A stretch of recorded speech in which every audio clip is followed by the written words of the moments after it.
Bienvenidos a Saber Vivir. Qué gusto da volver a un programa lleno de salud y consejos de bienestar, empezando por la comida. Porque comer es un auténtico placer. Y qué placer, ¿eh? Da el chocolate. Mejor cuanto más amargo, os lo vamos a aclarar este domingo. Como el picante de la guindilla, pues dicen que es malo tomar mucho picante, aunque también que ayuda a adelgazar. Y picante es el chorizo. Picante o dulce, ¿eh? Pero siempre salado, así que cuidado con la sal del embutido y muchos alimentos más. Uno es la pasta, con o sin chorizo. Ya veréis qué versiones tenemos de macarrones y lasaña para terminar con una tarta de manzana más ligera y saludable. Hay que cuidarse y hacer ejercicio para protegernos del coronavirus y esta mañana aprenderemos la diferencia entre estar contagiado, ser contagioso y estar inmunizado, para saber cómo actuar en cada caso. Y como la base de una buena salud es una buena alimentación, empezamos con una verdura muy singular. Se cultiva bajo nieve y luego bajo tierra, en total oscuridad. ¿Sabéis cuál es? Pues la endivia. Viajamos a Navarra para descubrirla.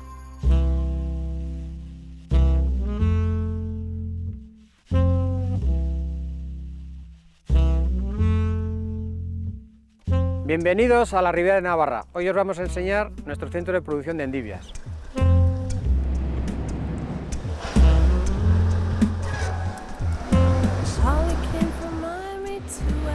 Acabamos de recibir el primer camión de la mañana con raíces de endivias. Está 180 días en campo y está ya preparada para la entrada en conservación.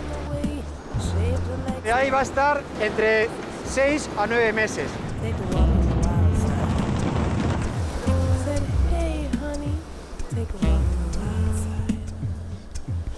Lo más característico es esta producción de nieve para mantener la raíz en unas condiciones de temperatura y humedad adecuadas para dar el cogollo.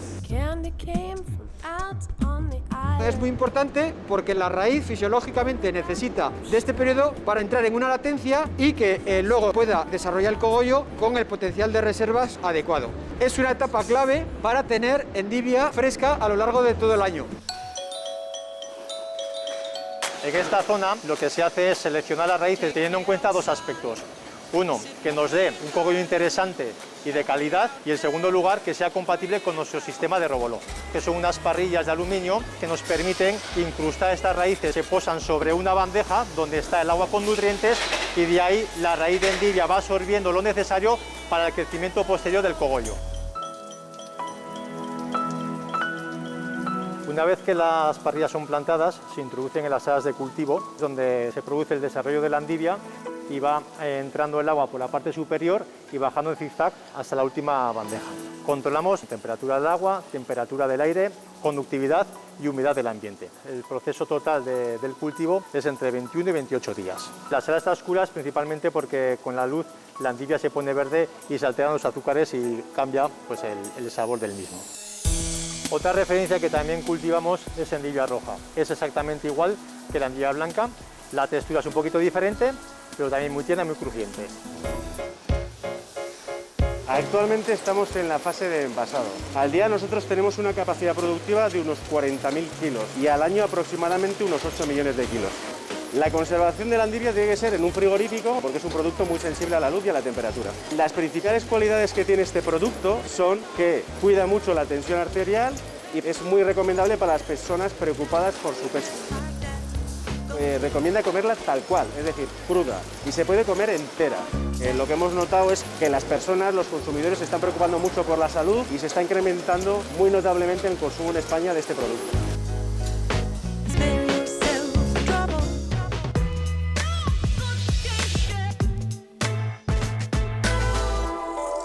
¿Y qué tienen en común la endivia y otras verduras como la escarola y la chicoria roja? El sabor amargo es un sabor muy especial, Beatriz. Muy especial, Miriam, porque el sabor amargo se relaciona incluso con la supervivencia. Hay sustancias tóxicas en la naturaleza que tienen este sabor amargo, pero no nos tenemos que poner tan drásticos porque hay muchas sustancias amargas que no solo no son tóxicas, sino que además pueden tener ciertos beneficios porque son antioxidantes o cardioprotectores. Por ejemplo, amargas son muchas verduras, amargo es el café, amargo también el chocolate, pero el chocolate de verdad, el puro. El chocolate puro, el cacao y el chocolate tal como se consumía en sus orígenes en América, como una bebida a partir de las semillas de los granos fermentados del árbol del cacao. Nada que ver con los chocolates azucarados y extra azucarados que consumimos en la actualidad. En este caso, el sabor sí que nos da una pista, porque ese amargor nos está diciendo que tiene muchos flavonoides. ¿Por qué chocolate tendríamos que optar entonces? Por el chocolate negro, o lo que llamamos chocolate negro, porque tienes que saber que no está legislada la palabra negro, la categoría negro. ¿Qué va? Entonces podemos encontrarnos chocolates negros que tienen un porcentaje de cacao bajísimo y otros que tienen un buen porcentaje de cacao. ¿Qué tenemos que hacer? Escoger los más saludables. ¿En qué tenemos que fijarnos? Te voy a dar unas pautas. Venga. Lo primero, que se llame chocolate, sin apellidos. Lo segundo, la lista de ingredientes, que tenga un buen porcentaje de cacao y que no tenga azúcar y que no tenga tampoco esas grasas vegetales que sustituyen o que camuflan la manteca de cacao. Con un buen porcentaje de cacao por encima del 65%, bien, pero si podemos llegar al 90 o al 99%, ¿por qué no? Vamos a ser valientes, muchísimo mejor. Y en el chocolate, ese amargor del cacao puro es el que nos está informando de que es un alimento amigo de nuestro corazón. Cuidado con las exageraciones. Es verdad que hay un flavonoide, el flavanol, que se ha visto que puede tener cierto efecto sobre la presión arterial, reduciéndola. Pero ojo, porque este efecto es muy pequeño, muy a corto plazo y solo si consumimos cacao puro o chocolate con un altísimo porcentaje de cacao. Por lo tanto, teniendo otros alimentos que realmente son cardiosaludables, que no tienen estos peros, como por ejemplo las frutas y las verduras, pues realmente no podemos decir que el cacao o el chocolate sean muy recomendables. Pasamos ahora a otro sabor, el sabor picante de la guindilla, de la cayena, de la pimienta, del pimentón, que cuando pica, pues eso, pica un montón. Pica mucho porque tiene capsaicina. Le tenemos que echar la culpa a este compuesto. Además, la capsaicina es curioso porque no es un sabor, no produce el sabor picante, no estimula los receptores gustativos de nuestra boca, sino los receptores que están relacionados con sensaciones como el dolor, el tacto, la temperatura. No es un sabor el picante, es una sensación quimioestésica. ¿Los alimentos picantes es verdad que nos pueden hacer daño al estómago? Ese es uno de los mitos que hay porque realmente se dice que el peligro del picante es que irrita las mucosas gástricas, que produce úlceras. Desde luego, lo que sabemos a día de hoy es que no es el origen de las úlceras, pero en algunas personas sí que puede exacerbar los síntomas. ¿Y mito o realidad? ¿El picante nos ayuda a adelgazar? Mito, otro de los mitos que hay en torno al picante. Sí se ha visto que el picante eleva la temperatura corporal, ayuda a la oxidación de las grasas, pero esto es muy a corto plazo. Cuando lo vemos en el largo plazo no nos ayuda a mejorar nuestra composición corporal, ni muchísimo menos. Es otro de los mitos. No hay ningún sabor ni ninguna sensación quimioestésica como el picante que nos pueda ayudar a adelgazar. Lo que tenemos que hacer es comer correctamente. Estamos hablando de sabores y en Saber Vivir apostamos por el sabor natural de los alimentos, tanto frescos como envasados, si las conservas son de buena calidad. Y si son legumbres, hoy apostamos por el garbanzo. Estamos en el término de Colmenar de Oreja, entre Colmenar y Chinchón. Es una zona buena de cultivo. Esta es la semilla. El garbanzo es tipo pedrosillano. Es un garbanzo pequeñito, muy suave, muy rústico, apenas tiene piel, que no necesita mucho agua, que dicen que es para nacer y cocer. Os invito a la conservera y lo veis cómo lo elaboramos. Una vez que recolectamos el garbanzo, viene aquí a las instalaciones, que tenemos una capacidad pues, para unos 25.000 kilos de garbanzos al año, y se limpian y se seleccionan. Se pesa la cantidad que necesitamos para la elaboración diaria y se hace un escaldado y otra selección para quitar los partidos y los garbanzos negros. Simultáneamente se va preparando el caldo. En una marmita se llena de agua y se mete todas las verduras junto con los embutidos y la carne y está cociendo durante al menos 3 horas a fuego lento. Los embutidos y la carne también necesitan un choque de temperatura con duchas de agua fría para evitar igual la proliferación de microorganismos. también conseguimos desgrasar y limpiar el embutido y la carne. Una vez que ya tenemos todos los ingredientes preparados, se llenan en cada tarro. Primero se añaden los garbanzos, luego vamos incorporando la patata, el embutido y la carne. Y por último, el líquido de cobertura o líquido de gobierno que ha estado mientras tanto cociendo en la marmita con las verduras. Es un proceso muy manual, cada tarro es un cocido prácticamente para que todo contenga las mismas cantidades de ingredientes. Son todos ecológicos, 100%, y no usamos ni colorantes ni conservantes. En la receta que hacemos aquí del cocido es la receta que hacía mi abuela en casa, adaptada a más cantidades y metidas en un tarrito. Una vez que ya tenemos todos los ingredientes envasados en el tarro, se pone el autoclave para realizar el trabajo de esterilizado. Pues una vez esterilizado el cocido, ya se ha quedado listo para abrir y comer. Ya sabemos que las legumbres en conserva llevan agua y sal. ¿Tú recomiendas, Beatriz, lavar las legumbres precisamente para quitarle la sal? ¿Te refieres al líquido de cobertura en el que vienen inmersas las legumbres? Es simplemente el agua de cocción y realmente tiene un contenido moderado en sal. No hay ninguna necesidad de lavarlas. Pues de sabores seguimos hablando y con la sal de protagonista porque el sabor salado nos atrae tanto como el sabor dulce, empezando por la sal de los embutidos, la sal del chorizo, por ejemplo. Sí, desde luego nuestra boca percibe esa sensación salada y es muy apetecible. Y es normal porque nuestro cuerpo necesita el sodio que contiene la sal. La sal es un 40% de sodio y un 60% de cloro, es cloruro sódico. Además, tradicionalmente se ha valorado mucho por su capacidad para conservar los alimentos, porque los deshidrata, reduce la actividad de agua y esto hace que no crezcan los microorganismos. En definitiva, es un potenciador del sabor, hace que comamos más, no solo en embutidos, sino en todos los alimentos. Posiblemente por eso tomamos tanta sal en España. De hecho, los datos dicen que el consumo medio en nuestro país supera los 10 gramos por persona al día, cuando la OMS, la Organización Mundial de la Salud, nos pide no pasar de los 5 gramos al día de sal, que vendría a ser esta cantidad de sal que tengo en esta cuchara. Exactamente, es tal como dices y además esa es la cantidad máxima y tenemos que tener en cuenta que en niños es menor porque hay que ajustarla según sus requerimientos energéticos. Para la OMS, la sal está relacionada con el riesgo de desarrollar enfermedades no transmisibles, como enfermedades cardiovasculares, accidentes cerebrovasculares. ¿Qué tenemos que hacer entonces? Lo primero, reducir el consumo de sal, esa que añadimos directamente desde el salero, la sal visible. Y lo segundo, intentar reducir el consumo de sal invisible. Es la sal que se añade a alimentos ultraprocesados, que está presente en muchas salsas, en alimentos ya precocinados y que supone un grandísimo porcentaje de la sal que consumimos. Fíjate, el 25% de la sal que consumimos es la que consumimos conscientemente, la que añadimos con el salero, pero un 75% es la que no vemos, la que viene ya en los alimentos, fundamentalmente en los ultraprocesados. Por eso es tan importante leer las etiquetas. En la composición nutricional, en la tabla de composición nutricional, vamos a encontrar la cantidad de sal que lleva el alimento. Fíjate que habrá quien esté pensando ahora mismo, pero si yo apenas le echo sal a la comida, ni compro productos salados, suelo comprar más productos dulces. Sí, ¿verdad? Sí. Y tenemos que saber dos cosas. Lo primero, los alimentos de forma natural contienen sodio, contienen sal, es lo que pasa por ejemplo con la leche, con el marisco, con el pescado.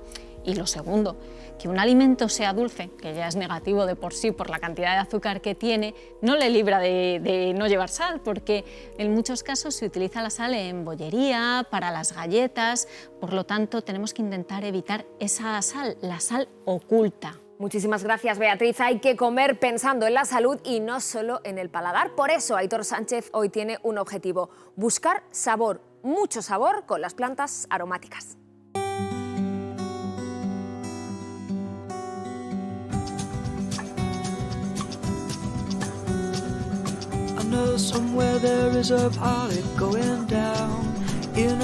Hoy, Aitor, no me has traído al mercado, sino a un vivero a por hierbas aromáticas. Claro que sí, porque las especias no están únicamente en esos botecitos que vemos siempre, son plantas que están vivas y también podemos tener en casa una macetita. Estás hablando de especias, ¿es lo Ajá. mismo especias que hierbas aromáticas? No, las hierbas aromáticas es un grupo pequeñito dentro de toda la familia de las especias. Aquí tenemos las clásicas, Sí. el romero, Ajá. también tenemos el tomillo, Ajá. aparece la lavanda pero no se come, esa para poner en el armario, algo de cosmética, buen olor en casa y por último el laurel, ¿no? ¿Y estas en qué me recomiendas utilizarlas? Estas para aromatizar guisos, sopas, caldos, quedan muy bien todo lo que es hervirlas, le dan muy buen sabor a ese caldo. Estas plantas, estas hierbas, Aitor, ¿qué nos aportan? Bueno, principalmente tenemos la parte de sustancias beneficiosas, sobre todo compuestos antioxidantes, compuestos que son bactericidas, por Ajá. eso se utilizaban también para conservar algunos alimentos, y luego la otra vertiente culinaria, que nos permiten no tener que recurrir tanto a la sal a la hora de cocinar los platos. Mira, yo no sabía que había dos tipos de perejil, liso y rizado. ¿Tú crees que hay mucha diferencia? No tienen mucha nutricionalmente. Ahora, ¿sabes dónde hay diferencia con el perejil? ¿En Si qué? lo compras fresco o si lo compras seco, en ¿sí? el bote. Ahí sí que cambia bastante. ¿Y en qué cambia? Pues mira, cuando las especias las compramos desecadas, primero ha habido que calentarlas para desecarlas. Ahí han perdido parte de los aromas y también de las propiedades nutricionales.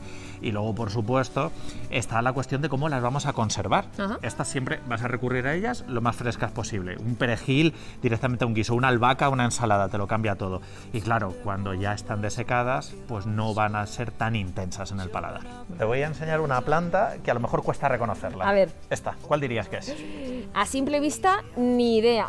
Ahí pone que es manzanilla, eso sí. Correcto. Lo que pasa es que le faltan las florecitas, las bolitas esas claro. amarillas, que sabes que se utilizan mucho para infusiones. Mira, ahí vemos otro ejemplo de otro uso culinario, ¿no? Claro que sí. Es una infusión que nos va a permitir tener buenas digestiones, ¿no? Y ayudarnos un poco a variar entre otras opciones que no son tan saludables.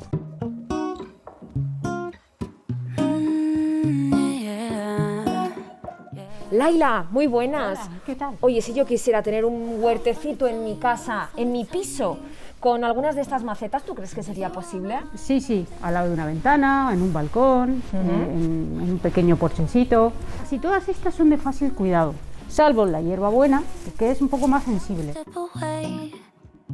¿Y como condimento que son? ¿Caducan? Pues mira, las especias no tienen fecha de caducidad, lo que tienen es fecha de consumo preferente. Si se te va a echar a perder, por ejemplo, una de estas plantas, lo que puedes hacer entonces es cortar las hojitas ¿Sí? y congelarlas, que eso Anda. queda muy bien. Por ejemplo, en la hierbabuena, ¿y sabes qué me gusta a mí hacer con la menta? ¿Qué? Meterla dentro de los cubitos de hielo. Te pones ahí un agua con gas o un refresco diferente y cómo cambia con esa hojita de menta. Yo es que la menta da muchísimo juego en cocina, tanto con el dulce como con el salado. Claro que sí, imagínate un postre que lleve chocolate, frutos rojos y algo de menta, queda ahí muy bien.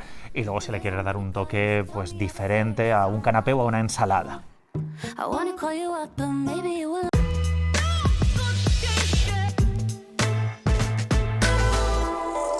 Los alimentos son fundamentales en saber vivir porque sin alimento el organismo no funciona, se para, como el coche que se queda sin gasolina, vamos. ¿Y en qué alimentos está la gasolina de nuestro organismo? Doctor Gonzalo Guerra, muy buenos días. Buenos días, Miriam. Pues la gasolina principal de nuestro organismo son precisamente los hidratos de carbono, que están formados por hidrógeno y carbono. Sería el combustible. Igual que en la gasolinera hay varios tipos de combustible, en el alimento también. Y los hidratos tienen que ser una parte muy importante. Para que te hagas una idea, casi el 50% de las calorías que ingerimos a diario deberían provenir de los hidratos de carbono. Me sorprende porque entonces, ¿cómo me explicas esa moda de reducir los hidratos de carbono para perder peso y para aumentar la masa muscular? Bueno, pues eso es una moda que es una media verdad, porque los hidratos de carbono no van a hacer per se que perdamos peso. De hecho, para que te hagas una idea, el poder calórico de los hidratos de carbono es el mismo que el de las proteínas, más o menos 4 kilocalorías por gramo. De manera que esa fama que tienen los hidratos de carbono de no permitirnos perder peso no es real. Para perder peso lo que hay que hacer es gastar más de lo que consumimos, punto. ¿Y dónde está entonces esa media verdad a la que te referías? Bueno, pues algo de verdad hay en que los hidratos de carbono, si no los utilizamos, si no los gastamos al consumirlos, se pueden acumular en forma de grasa. Y eso les da esa fama un poquito inmerecida que tienen. Pero dentro de esos hidratos de carbono que vamos a utilizar como fuente de energía, tenemos dos tipos, los que son muy rápidos, que sería como cuando enciendes un fuego y prendes un papel, que arde muy deprisa y da mucha energía, pero muy poquito tiempo. Y luego tenemos los hidratos de carbono lentos, que serían como el leño, que está ardiendo mucho rato y nos produce energía durante un periodo de tiempo mayor. esos son ideales para mantener una dieta sana. Aquí los tenemos, de hecho, representados en dos grupos de alimentos. En el grupo de los rápidos, los zumos, azúcar o galletas. En el grupo de los lentos, fruta, hortalizas como el tomate, patata, pan integral o legumbres. Exacto. ¿Y por qué le llamamos a unos rápidos y a otros lentos? Pues mira, en el grupo de los rápidos, las moléculas de azúcar son muy sencillas. Serían como esta pieza, ¿sí? Un disacárido. Tiene dos moléculas. Por ejemplo, la sacarosa está compuesta de fructosa y de glucosa. El organismo le es muy fácil separarlas y por lo tanto le es muy fácil utilizar esos azúcares. De ahí que les llamemos de utilización rápida. Dan energía muy deprisa. ¿Y qué pasa si consumimos los hidratos de carbono de absorción lenta? Pues todo este otro grupo es exactamente lo contrario. Son moléculas muy complejas, son los polisacáridos. Tienen más de 2, 3, incluso 10 moléculas distintas. Luego al organismo le cuesta mucho desmontarlas, las va desmontando poquito a poco y va utilizando la energía también poco a poco. Por otro lado, como le cuesta más trabajo utilizarlas, pues nos pueden resultar muy beneficiosas en las dietas porque nos sacian un poco más. Tardamos más tiempo en necesitar más energía. Conclusión, tenemos que consumir hidratos de carbono e incluso pedir perdón a la patata y a la legumbre, que mira que han pasado años y sigue teniendo fama de engordar. Pues fíjate que una mala fama completamente inmerecida, porque si lo piensas, en tiempos de nuestros abuelos se consumía mucha patata, mucha legumbre y no había los problemas de obesidad que hay hoy en día. La patata es en un 75% almidón. Si la consumimos cocida o al horno, es decir, si no la freímos, va a ser una fuente de hidratos de carbono de absorción lenta fantástica y además con un gran poder saciante, lo que la hace ideal para cualquier tipo de dieta. Nos ha quedado muy claro. Muchísimas gracias, doctor Gonzalo Guerra. Enseguida volveremos con los hidratos de carbono en forma de pasta, porque Marta nos cocina macarrones y lasaña en versión 100% saber vivir. Y de postre, una tarta de manzana más ligera y saludable, eso sí, porque la fruta no puede faltar en ninguna dieta. ¿Y qué pasa con las llamadas dietas disociadas, esas que prometen adelgazar si separas los grupos de alimentos en el plato? ¿Tiene fundamento científico? Mirad lo que dice esta gran experta en nutrición, Elisa Escorihuela. Si te has planteado hacer una dieta últimamente, seguro que te han propuesto eliminar los carbohidratos. ¿Pero es del todo correcto? He de decirte que los carbohidratos son muy saludables. De hecho, deberías integrarlos en tu alimentación porque son nuestra principal fuente de energía. Eso sí, debemos ser conscientes de tomar las cantidades correctas y que siempre, siempre, siempre sean integrales. Y esto nos lleva a hablar de las famosas dietas disociadas, en las cuales se propone el consumo de los alimentos por separado según su principal macronutriente. Es decir, que nunca se deben consumir hidratos de carbono junto con proteínas, porque en este caso cogeríamos peso. Decirte que estas dietas no tienen ningún fundamento científico, que tu plato debe ser una proporción adecuada de cada uno de los macronutrientes y que cuanto más color tenga, mucho mejor.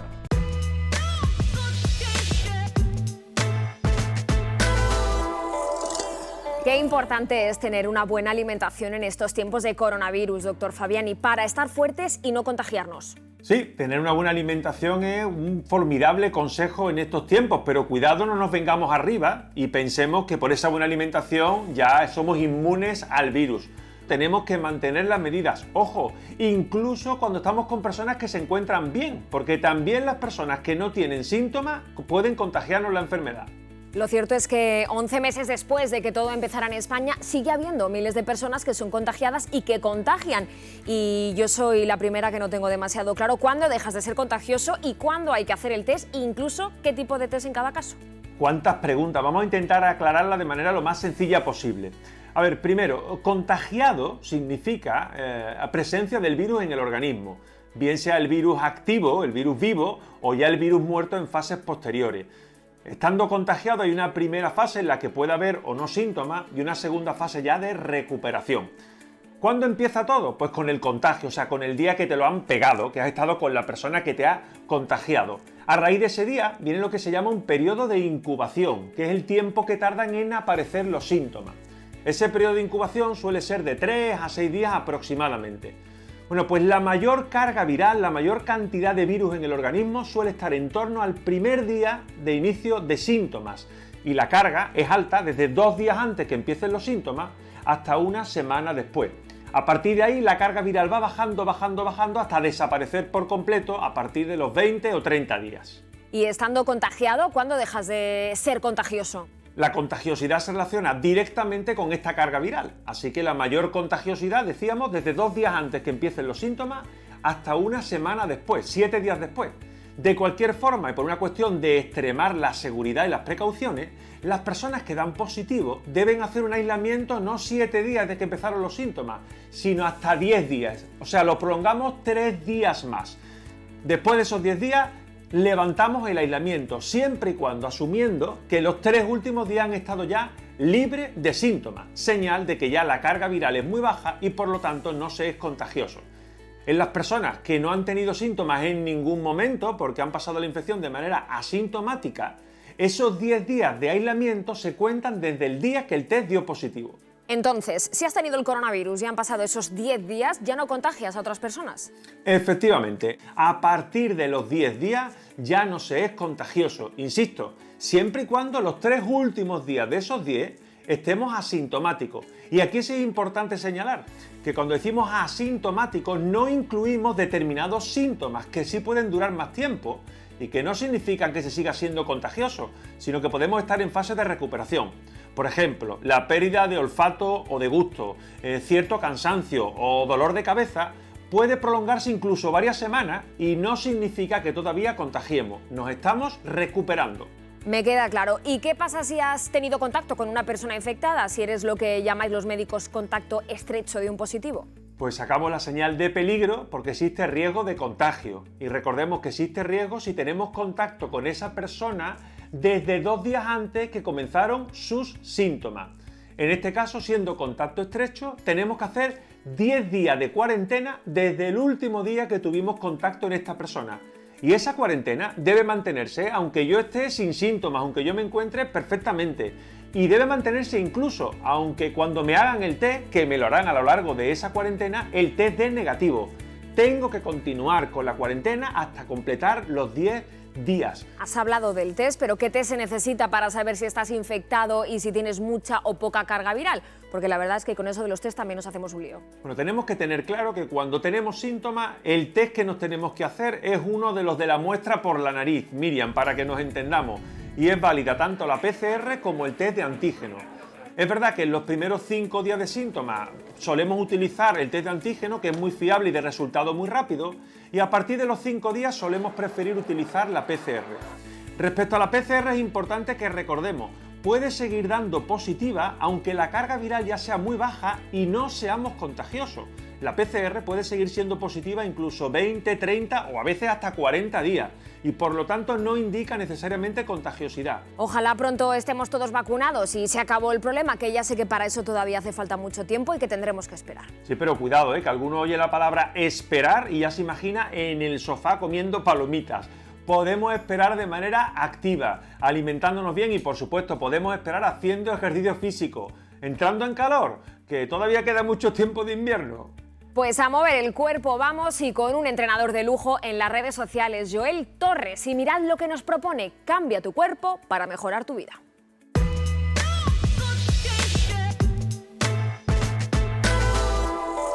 Muy buenas, soy Joel Torres, autor de Cambia tu cuerpo, mejora tu vida y hoy os vengo a dar unos consejos a nivel de entrenamiento y alimentación para mejorar la salud, perder grasa corporal y sentirnos mejor con nosotros mismos. Vamos con el entrenamiento. Al contrario de lo que se suele pensar, el entrenamiento de fuerza debe ser la prioridad. Ahora vamos con el primer ejercicio, que es la sentadilla y fortalece tanto cuádriceps como glúteos. Para realizarla, muy sencillo, colocamos los pies a la altura de las caderas y bajamos con espalda recta.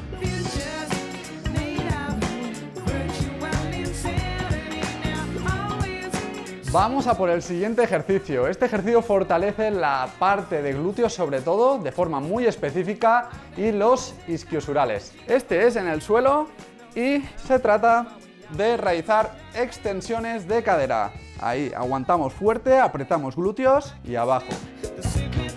Si nos parece muy sencillo, pierna arriba, apretamos glúteo y bajamos. El tercer ejercicio para fortalecer esta parte anterior del tren superior, pectorales, hombros y tríceps sobre todo. En el suelo nos ponemos de rodillas, ponemos las manos que estén a la altura del hombro y bajamos lentamente.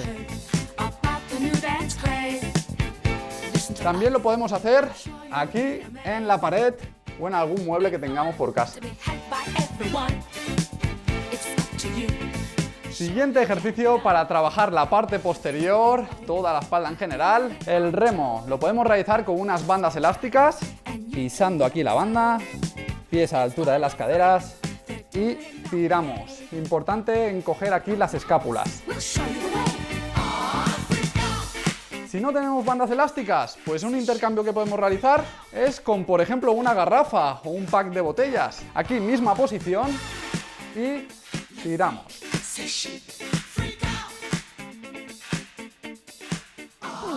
Y ahora que hemos trabajado ya toda la musculatura, nos falta el centro, el core, el abdomen, para prevenir todo tipo de lesiones lumbares. Vamos al suelo, colocamos codos y aguantamos ahí entre 20 y 40 segunditos. Eso sí, es mejor que este entrenamiento venga acompañado de una buena alimentación.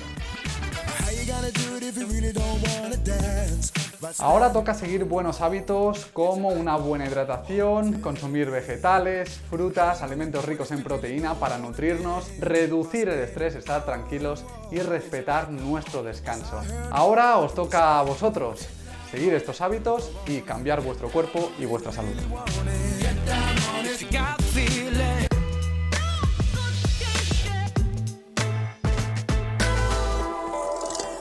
Hagamos ejercicio, pero ejercicio seguro, ¿eh? No vaya a ser que tengamos una lesión y ahora no estamos para lesionarnos en pleno invierno y con el coronavirus. Cuidado que alguno no lesionarse es la excusa perfecta para no hacer ejercicio.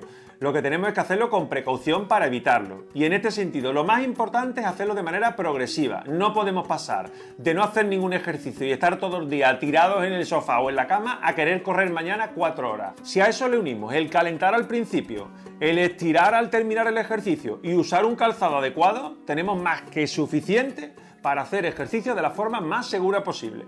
¿Qué pasa? Que lo malo es que muchas veces nos acordamos de Santa Bárbara cuando truena, vamos, cuando aparece la contractura. Y en ese caso, ¿qué es mejor, doctor Fabiani? ¿Ponerse calor o ponerse frío? La verdad es que tanto el calor como el frío tienen un efecto analgésico porque actúan distrayendo en cierta medida las terminaciones nerviosas y producen un alivio inmediato. Aunque es verdad pues que en invierno suele apetecernos ponernos más un poco de calor, ¿verdad? Y en verano ponernos un poco de frío. El calor, además, tiene un poder vasodilatador y se suele recomendar pues, para los dolores articulares de tipo crónico. ¿Y el frío, entonces, cuándo va bien? Pues de nuevo, como hemos dicho, tiene un poder analgésico, así que en cualquier tipo de dolor nos puede aliviar, pero por su poder vasoconstrictor y antiinflamatorio se suele recomendar en los traumatismos y en las lesiones agudas para frenar un poco la primera inflamación. Pero recordemos, tanto frío como calor por su efecto analgésico son una excelente fórmula de disminuir la toma de medicación. Muchísimas gracias, doctor Fabiani. Y quien sabe un montón de calor y de frío es nuestra mujer del tiempo, Mar Gómez, que acaba de publicar este libro. ¿En qué se parecen las gotas de lluvia al pan de hamburguesa? Lleno de curiosa información para entender por qué llueve, cómo se forman las nubes o si es verdad que el viento nos puede trastornar, porque estamos en febrero, el loco mes de febrero, por su fama de cambiante y ventolero.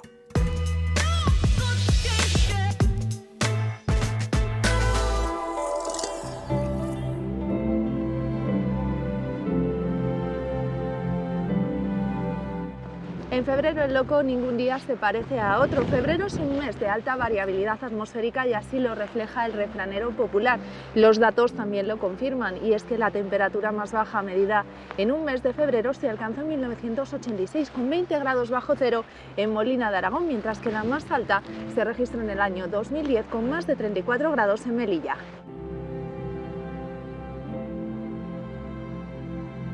Pero el viento es también un factor muy destacado en este mes. De hecho, febrero es el mes más ventoso de los 3 que conforman el invierno. Y para hablar de este fenómeno meteorológico, qué mejor que estar en este parque eólico, el de Pucheruelo, donde vamos a descubrir muchas cosas más sobre este factor atmosférico.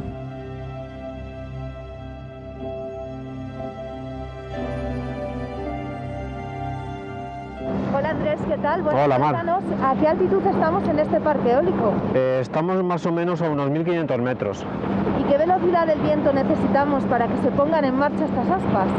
Aproximadamente a partir de 14 km por hora la máquina empezaría ya a producir. Bueno, como sabrás, el viento decimos que es el aire en movimiento y se produce para compensar un desequilibrio de presión entre dos regiones generado por una diferencia de temperatura. ¿Cuál es la racha de viento más fuerte que habéis registrado en este parque? Yo recuerdo que una vez llegamos a alcanzar unos 185 km por hora.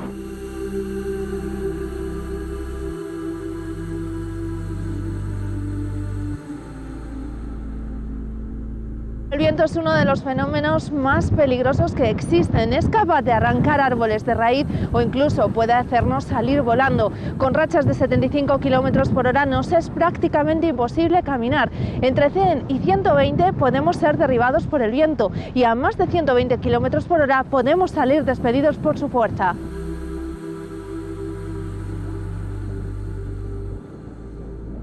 Andrés, con estas rachas de viento podemos ser arrastrados, pero ¿qué otros riesgos atmosféricos nos podemos encontrar en un parque como este? Uno de los riesgos menos conocidos de los parques eólicos es caída de bloques de hielo. Cuando tenemos bajas temperaturas se puede provocar que adhiera el hielo en las palas y esto puede ocasionar caídas.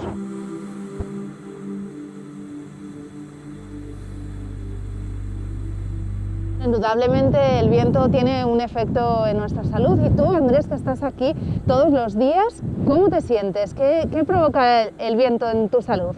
Cuando tenemos una temperatura baja, el viento hace que tengamos una sensación térmica muchísimo más baja, sí. Y eso hace que te vayas a casa bastante frío. No es para menos porque la sensación térmica, por ejemplo, puede descender mucho la temperatura, 0 grados y con 50 km por hora podemos experimentar temperaturas de menos 8 grados centígrados. Pero bueno, para todo esto la mejor solución desde luego es ponernos a resguardo, así que vámonos juntos.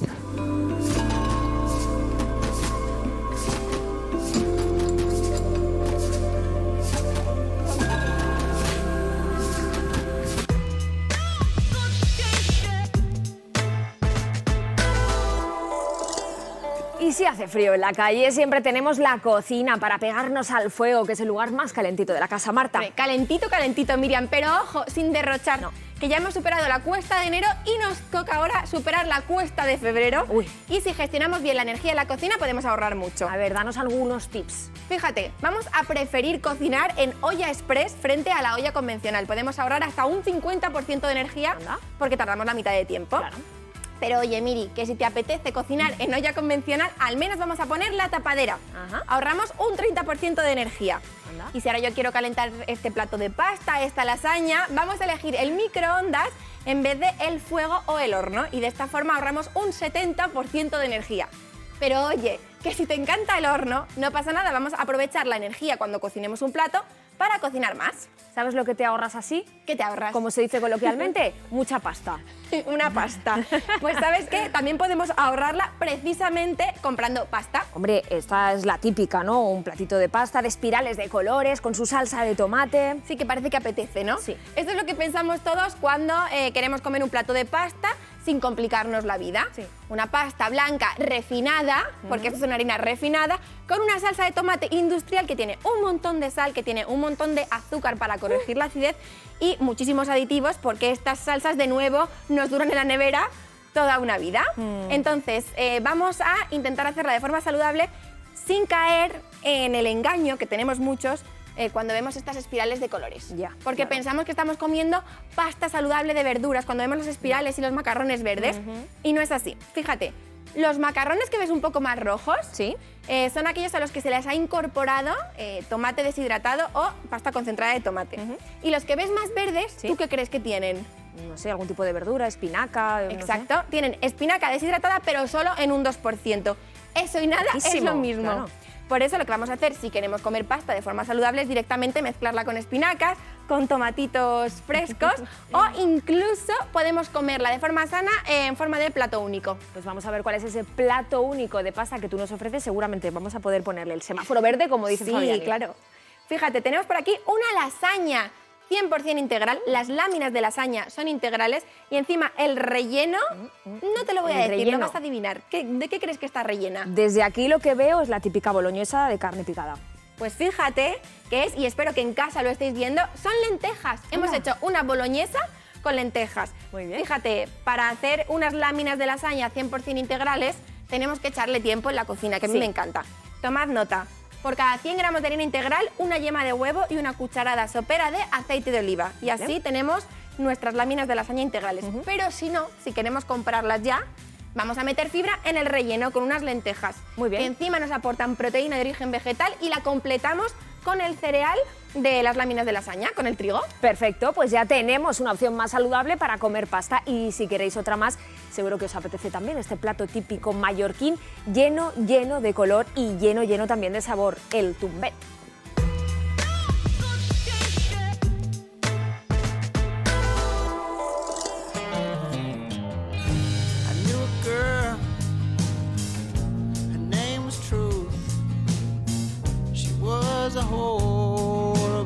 Steven, pimiento verde, calabacín, berenjena, patata, ¿estos ingredientes qué componen?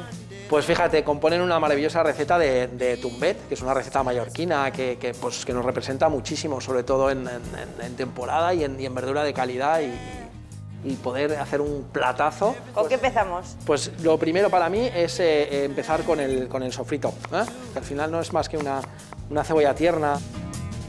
Y además es que ya debe llegar hasta con mascarilla, es una maravilla. No, me encanta, tiene un saborazo. Y como puedes ver, tenemos laurel y mejorana, moraduix. ¿Qué es eso? Mallorquín. Pues es una especie de orégano. Añadimos el pimiento rojo. ¿Sabes lo que es pochar con cal? Claro, por supuesto, necesita de su tiempo, Muy como bien, las personas. Me encanta. Añadimos las hierbas mallorquinas. Fíjate, nada, un chorrito y le damos el fogonazo. Vamos a esperar que se apague el fueguito. Querrá decir que hemos reducido el alcohol, ya no sabrá alcohol. Y le vamos a añadir un poquito de una copita de vino blanco. Muy sencillo, muy simple, pero con un bajo contenido calórico, muchas vitaminas, muchos minerales, poder antioxidante, así que es una maravilla. Y encima, barata, económica. Eso ya me parece, vamos, un lujo. Vamos a ir a las verduras y las vamos a, en el caso del calabacín y la berenjena, las vamos a laminar de un dedito de grosor. Y tenemos dos opciones, depende de la familia, las hacen de una manera o las hacen de otra. O las freímos, ¿sí? Con ajos machacados, o las hacemos en el horno. En este caso, saber vivir. Opción saludable. Debe quedar confitada, debe quedar blandita, Vale. Muy tierna. Y ahora lo que vamos a hacer es montar por capas, así que empezamos con la patata. Como si fuera una lasaña. Efectivamente.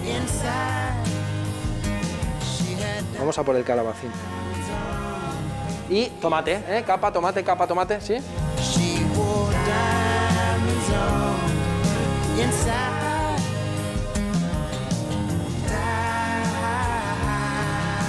Para mí es algo que no debe faltar nunca en un tumbet. Esos ajos fritos o asados en este caso.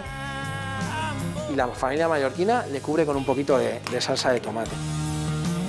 Perfecto, cascamos el huevo, simplemente como si fuésemos a cascar un huevo, le damos un golpecito fuerte y mirad qué maravilla que hay aquí encima. Pero qué bueno, por espectacular.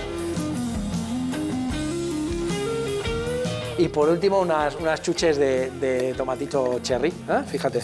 Además, ¡Qué bueno! Chucha, son como pipas. Con cal nos queda lo más importante, que es probarlo. Por favor. Por favor. A ver. Mira qué maravilla. Mallorca en una cucharada.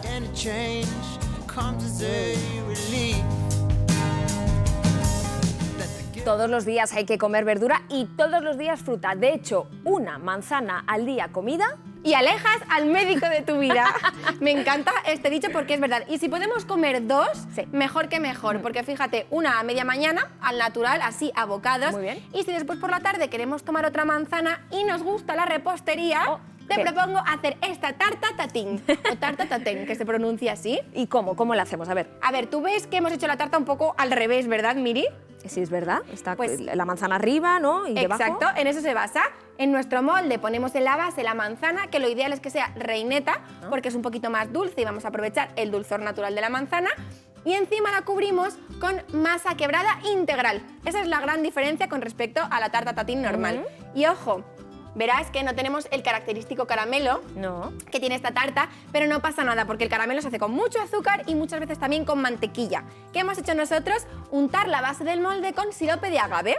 El sirope de agave también es un tipo de azúcar que viene de hecho de un árbol que es una planta como el agave, es la savia, y tiene el doble de poder endulzante que el azúcar. Por lo tanto, podemos utilizar la mitad y tenemos esta tarta tan rica. Qué buena pinta. ¿Sabes lo que estaba pensando yo mientras nos explicabas la receta? Que de aquí a unos años, de unos cuantos años, tus recetas ya no nos van a parecer tan modernas, sino que van a ser algo así como la receta de la abuela. Y las vamos a seguir como seguimos ahora las de nuestras abuelas. Pero me hace muchísima ilusión, Miri, que digas esto, porque ya al final la cocina de hoy es la cocina de ayer, fruto de nuestras abuelas, de nuestras madres, que hacían con todo su cariño y con toda su experiencia. ¿Y tú te imaginas a ti misma con 60 años más? No, Piénsalo un creo que poco, ¿no?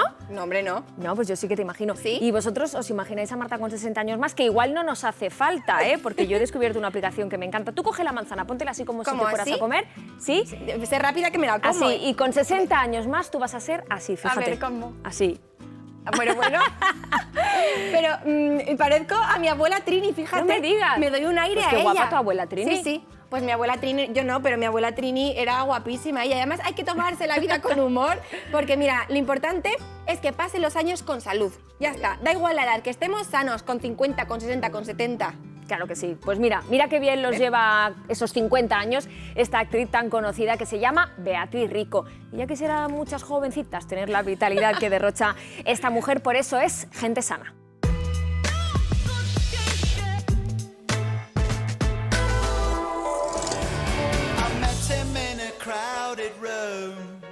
Hola, soy Beatriz Rico. Me han preguntado si llevo una vida saludable. Yo digo, pues yo creo que sí, ¿sí? ¿Os cuento cositas? Vamos.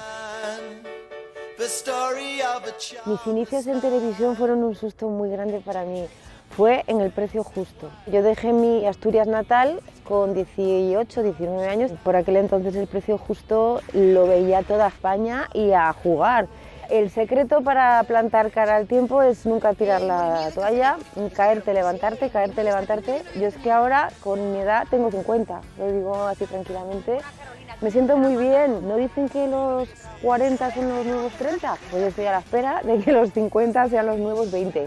Lo vamos a conseguir. Tomo una alimentación variada, tomo mucha pasta, tomo mucho arroz, frutos secos y el aguacate, que me encanta y además para luego hacer deporte viene muy bien. Reconozco que soy muy dulzona. No me pongas delante una tableta de chocolate porque vuela, entonces intento no tener en casa muchas tentaciones, pero de vez en cuando digo, manchas Castilla, si no la vida es muy triste, ¿no?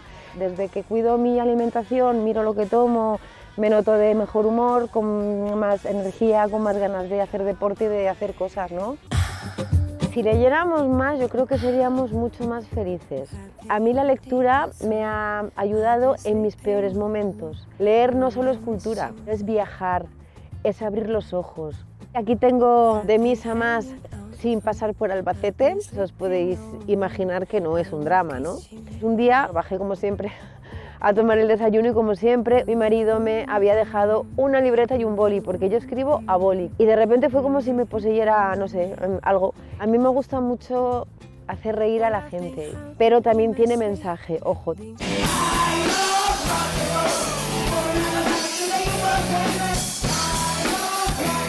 El rock era una cuenta pendiente, una espina que yo tenía clavada y os aseguro que estar en un escenario cantando esos temas míticos de AC/DC, de Led Zeppelin, es una liberación de adrenalina. Ver a la gente ahí abajo con los cuernos cantando contigo y coreando.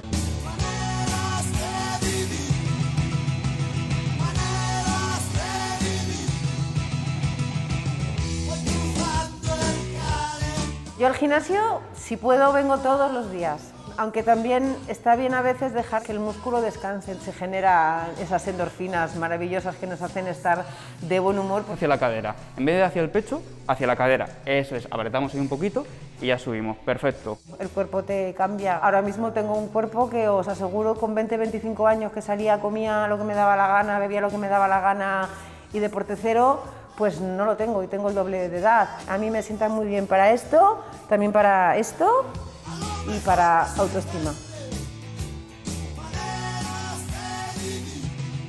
Vencer la pereza, os diré que solamente es vencer ese primer momento de me quedo en el sofá, porque en cuanto lo vences y vienes, dices, esto ya no hay quien lo pare, quiero más, quiero volver.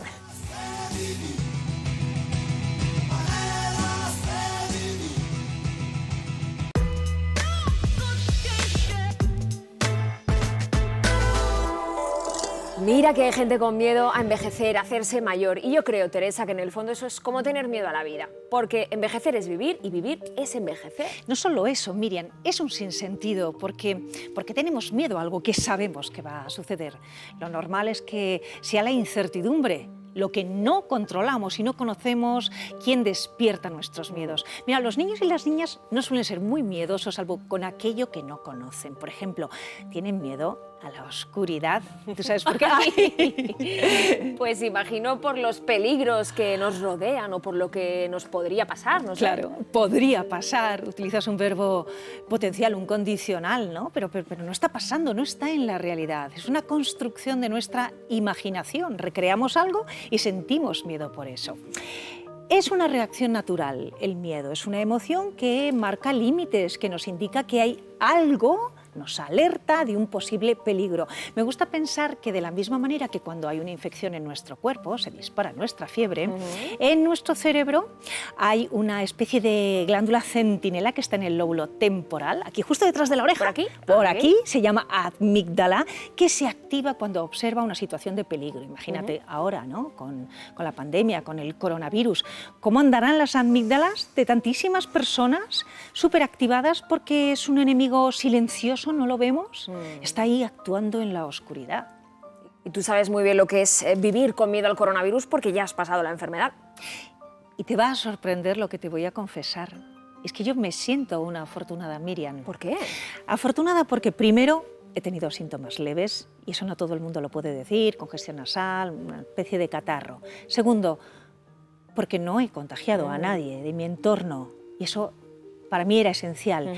Y en tercer lugar, porque me ha permitido trabajar mi propio miedo, trabajarlo, enfrentarme a él y, por tanto, vivir sin miedo al coronavirus y a la propia vida. Pues ojalá todos pudieran decir lo mismo, porque el coronavirus sigue haciendo muchísimo daño y cuanto más cerca lo tenemos, más miedo sentimos, más oscuro lo vemos todo. ¿Y tú cómo recomiendas, Teresa, salir de esa oscuridad? Yo te diría lo que cuentan los expertos, porque a mí me ha servido mucho. Ellos dicen que cuando el miedo aparece en una situación como esta, lo primero que hay que hacer es observar dicho miedo, porque está hablando de nosotros. Nos da mucha información de cómo nos sentimos y cómo gestionamos lo que estamos viviendo. En segundo lugar, hay que hacer una gestión de esas emociones, hay que controlar ese miedo. Funciona muy bien alinear cuerpo y mente, la meditación, la respiración, ¿no? Tratar de aplacar nuestra cabeza, que también de alguna manera se aplaca nuestro cuerpo y se sana.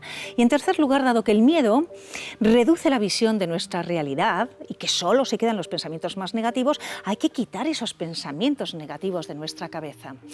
La nula visión exterior, cuando tenemos poca luz alrededor, no nos deja ver y, por tanto, ¿qué es lo que hacemos? Encendemos velas, una linterna, ¿no? ¿Cómo podemos iluminar entonces nuestra visión interior? Ay, no sé, ilumíname tú, Teresa. Voy a proponerte, Miriam, 3 luces. La luz de la razón, la luz de la prudencia y la de la confianza. Mira, la luz de la razón, porque tenemos que eliminar de nuestra cabeza todos esos pensamientos irracionales que no existen, que no son reales, que es que están en la imaginación. La luz de la prudencia, porque debemos de seguir alerta todavía. El enemigo está ahí, tenemos que seguir manteniendo todas las medidas de seguridad que nos recomiendan los médicos. Y la luz de la confianza, porque yo tengo esperanza, porque sé que la luz está, como nos dice la ciencia, al final del túnel. Ya queda un día menos. Muchísimas gracias, Teresa, por iluminarnos. Llenemos de luz nuestra vida y cuidémonos mucho, que aún queda mucho invierno y mucha pandemia por delante. Y como nos ha dicho Teresa, vivamos sin miedo, incluso en el lugar más oscuro de la Tierra, porque nos vamos al interior de una cueva en el corazón de Álava. Veréis qué descubrimiento, así que feliz domingo y feliz semana.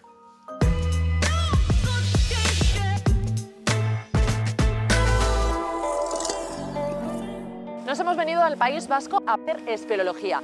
Nuestro guía nos espera para adentrarnos en una cueva que creo que va a ser espectacular.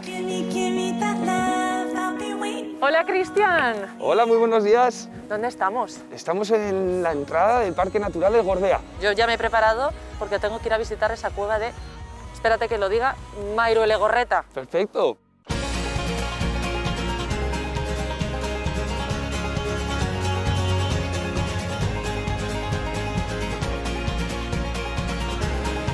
Oye, qué maravilla, llevamos un ratito de paseo fácil. Es una actividad apta para cualquier tipo de personas. Incluso hay gente que viene con algún miedo. Sí, normalmente utilizamos este tipo de actividades pues, para superar algún tipo de trauma, ¿no? O vértigos, o claustrofobia. Cada época tiene su encanto, ¿no? La cueva que vamos a visitar hoy, en invierno, la vamos a encontrar lo más viva posible.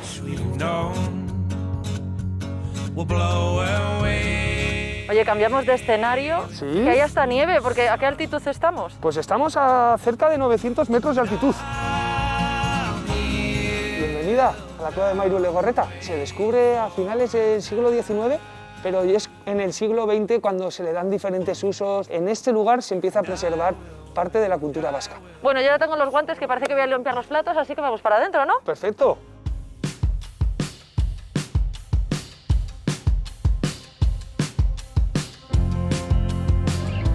El anfiteatro, que se le llama, es el escenario donde se hacían los conciertos. Se traía todos esos materiales, focos, generadores de luz. Imagínate, más de 2000 personas. ¿Y no les daba miedo hacer esos conciertos en una cueva con las vibraciones, que podría ser peligroso, no? Pero la naturaleza hace un sellado natural petrificando todo el entorno. O sea que es seguro. Es seguro. Oye, ¿y esta cascada que tenemos aquí? Sí, pues es una cascada que es una colada que se sigue formando. Mirad, aquí nos vamos a encontrar oseras y fíjate, un zarpazo, ¿lo ves? Después de la hibernación se despertaban y para afilarse sus garras utilizaban esta pared. Este es el denominado la cuesta de los Gous. ¿Qué precauciones tenemos que tomar para venir a un sitio como este? Sí, lo más importante es venir con un experto, tener a personas avisadas en el exterior y sobre todo venir bien equipados.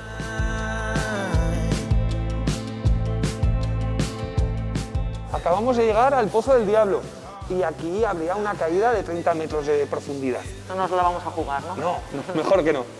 ¿Se puede decir que la espeleología está cogiendo fuerza y está cada vez más de moda? Sí, hay cada vez más guías titulados, más personas que se adentran. Oye, qué maravilla que he superado mi primera experiencia como espeleóloga. Y como hemos hecho una actividad que normalmente podemos llegar a coger catarro, vamos a comernos un bollo de San Blas. ¿Por qué es tan famosa esta torta de San Blas? Había un obispo que también era curandero y fue el inventor de este pequeño dulce. Oye, esto sí que es una buena forma de terminar una escapada saludable con estos efectos curativos. Yo me quedo aquí.